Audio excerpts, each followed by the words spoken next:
மக்களவையில் மேலும் 12 எம்பிக்களுக்கும் மேற்பட்டோர் சஸ்பெண்ட் செய்யப்பட்டிருக்கிறார்கள். விடுதலை சிறுத்தைகள் கட்சி எம்பி தொல் திருமாவளவன், மதிமுக எம்பி கணேசன் மூர்த்தி உள்ளிட்ட 12 எம்பிக்கள் சஸ்பெண்ட் செய்யப்பட்டிருக்கிறார்கள். இது பற்றிய விவரங்களை அறிவோம். எமது செய்தியாளர் ரமேஷ் இணைகிறார். முழு விவரங்கள் என்ன ரமேஷ்?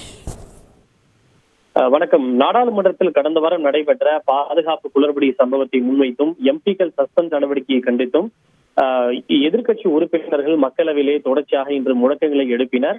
இதன் காரணமாக காலை 11 மணிக்கு கூடிய மக்களவை நண்பகல் 12 மணிக்கும், அதன் பிறகு 12 மணிக்கு கூடிய மக்களவை 12:30 மணிக்கும் ஒத்திவைக்கப்பட்டது. 12:30 மணிக்கும் அவை கூடிய போது எதிர்க்கட்சி உறுப்பினர்கள் தொடர்ச்சியாக முழக்கங்களை எழுப்பினர்.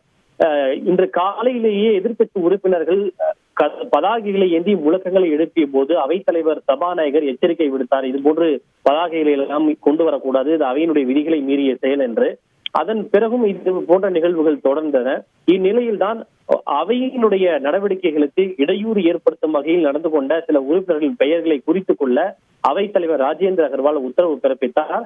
அதனைத் தொடர்ந்து நாடாளுமன்ற விவகாரத்துறை இணையமைச்சர் அர்ஜுன் ராம் மெக்வால் சுமார் 40 எம்பிக்களை சஸ்பெண்ட் செய்யும் தீர்மானத்தை அவையிலே கொண்டு வந்தார். அந்த தீர்மானம் நிறைவேறியதை தொடர்ந்து காங்கிரஸ் எம்பிக்கள் சசி தரூர், மணிஷ் திவாரி, கார்த்தி சிதம்பரம், அதே போல விடுதலை சிறுத்தைகள் எம்பி திருமாவளவன், மதிமுக எம்பி கணேசமூர்த்தி, திமுக எம்பிக்கள் தனுஷ்குமார், தேசியவாத காங்கிரஸ் கட்சியுடைய எம்பி சுப்ரியா சூலே, சமாஜ்வாதி கட்சியினுடைய எம்பி டிம்பிள் யாதவ் உள்ளிட்ட சுமார் 40 எம்பிக்கள் இன்று மட்டும் சஸ்பெண்ட் செய்யப்பட்டுள்ளனர். நேற்றைய தினம் ஏற்கனவே 33 எம்பிக்கள் சஸ்பெண்ட் செய்யப்பட்டனர். இன்றைக்கு மேலும் 40 எம்பிக்கள், கடந்த வாரம் சுமார் 13 எம்பிக்கள், ஆக மொத்தம் ஒட்டுமொத்தமாக 133 எம்பிக்கள் நடப்பு கூட்டத்தொடரிலிருந்து ஒட்டுமொத்தமாக சஸ்பெண்ட் செய்யப்பட்டுள்ளது அதிர்வலைகளை ஏற்படுத்தியுள்ளது. தகவல்களுக்கு நன்றி ரமேஷ். மக்களவை நடவடிக்கைகளுக்கு இடையூறு ஏற்படுத்தியதாக மேலும் 12 எம்பிக்கள் சஸ்பெண்ட் செய்யப்பட்டிருக்கிறார்கள். இது பற்றிய முக்கிய செய்தியை பார்த்தோம்.